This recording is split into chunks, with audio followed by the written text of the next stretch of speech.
morning. Hold it up. The pastor asked me to give my testimony today, and although I'm a private person, I'm here to tell my story. I was born in New Jersey in 1952. My mother's family was Lutheran, and my father's family was Catholic. My mother wanted to marry my dad, so she changed her religion to Catholic and started going to classes in Mass. When I turned 3 years old, she and I were both baptized, or sprinkled, with holy water. I was told that everyone is born with the original sin, and once you are baptized, you can go to heaven. Guess that is why Catholics want to baptize at such an early age, but at that age, I really didn't know the Lord. Baptism should have a meaning to you and a desire to give your life to Christ, not just a requirement of the church. I went to Catholic school for the 1st and 2nd grade, and at that time I was also taking classes to prepare myself for my first communion, which we call the Last Supper. After this, I started taking classes for my confirmation, which in the Catholic Church is the 3rd and last step to the completion of being a Catholic. During this preparation, we were to choose a saint's name that we would live out our lives by, and I chose Saint Anne. Anne was the mother of Mary and the grandmother of Jesus Christ. Saint Anne was a servant of God who had been told by an angel that she would have a child that would give birth to the Son of God. In my teen years of my life, I don't remember much about what I was learning in church. I do know that I went to church every Sunday, but nothing stood out other than the priest spoke only in Latin, and we were supposed to follow along in our Bibles. Guess I didn't absorb the meaning of the Bible at that time, but I knew I had to follow the 10 Commandments and be a good person. In my senior year of high school, my dad decided that he could find better employment in San Diego, California, and we moved there in 1969. Well, I was devastated, and it was a depressing time for me, leaving my family and friends behind. That was when I became a very quiet person, and I tried to become a Californian by changing my Jersey accent. My mom still says water. Finally, we made a few friends. I made a few friends and met my first husband in school. After high school, I went to nurses' aid training and worked my way up to working in the admissions department, and in later years moved to become a purchasing agent for a 300-bed hospital. During this time, after being married for 6 years, my husband and I separated and eventually divorced. I am thankful that we had no children to involve, and the divorce was mutual. My dad died in 1976 at the age of 47 of lung cancer while working in the shipyard in San Diego. Much later, this was given the name mesothelioma, and I believe this is what he died from. And recently, because of the COVID-19 virus and the medical ships, I looked up the history of those medical ships and found out that the two medical Navy ships, the Mercy and the Comfort, both started out as oil tankers, and they were retrofitted in the shipyard where my dad was working at the time.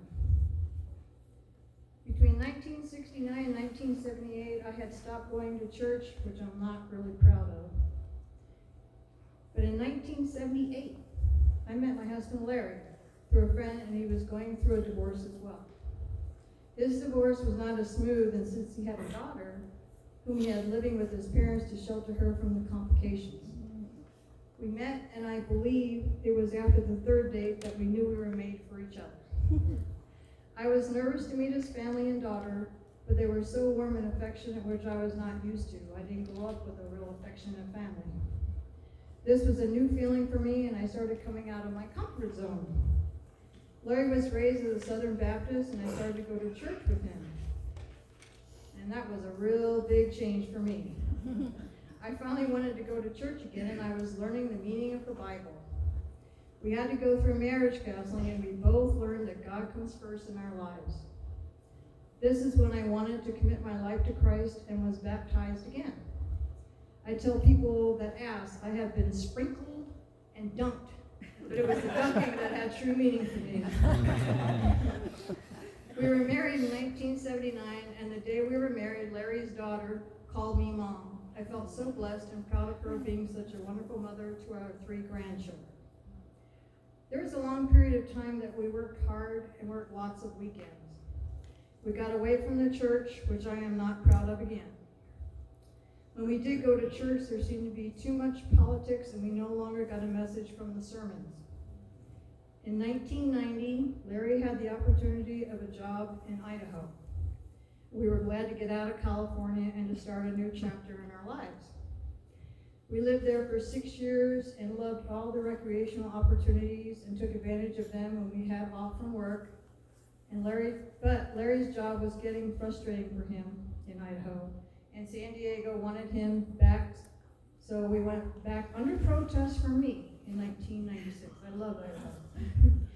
We lived in San Diego for years, and in the end of 2003, Larry's job was being eliminated, and we saw this as a blessing.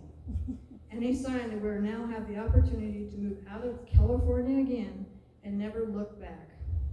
We sold our home in 2004, put furniture in storage, and decided that we would settle in Arizona or Texas, where our daughter and her family lived, but we never made it past Arizona. We settled in Arizona City, just outside of Casa Grande. No one knows where that is. And our parents followed us there. We both got jobs and started going to a small Baptist church there. People were so warm and friendly, and we enjoyed going to church again after so many years. But after a while, the politics started in the church, and we lost the pastor, and members of the church went elsewhere. We stayed with the church along with Larry's folks and 8 other members. We were called the 12. We searched and prayed for a new pastor, and we were blessed with a wonderful pastor that taught us about the meaning of Christ. We were like sponges listening to every word. Unfortunately, this pastor moved on to his real calling as vice president of the New Life Counseling for the state of Arizona. We did a new pastor search, and we were blessed again with a wonderful pastor who followed in the previous way of teaching that we love so much. The membership grew again, and everyone was so loving. During this time, we had the opportunity to buy a summer place in Pine Top and came up every weekend. When we were able to, we started coming to this church and loved the warm feeling of the members here and Pastor Coy's sermons. In 2018, we had the opportunity to sell our home in Arizona City, and we just knew that we could find a home here in the White Mountains. Our first winter, though, here we saw lots of snow. But it's beautiful.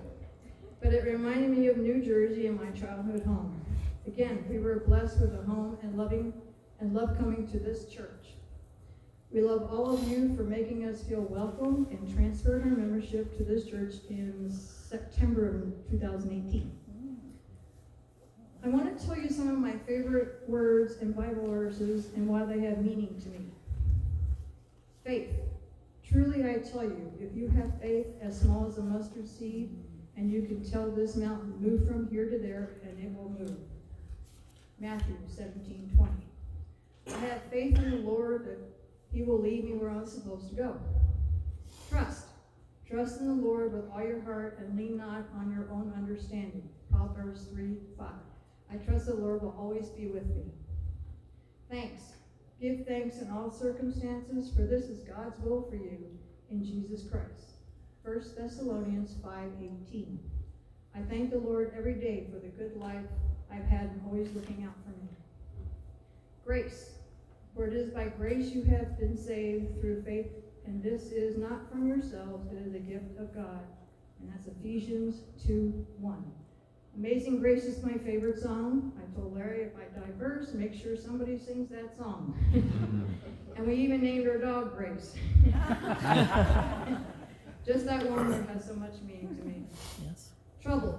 Do not let your heart be troubled, and do not be afraid. John 14:27.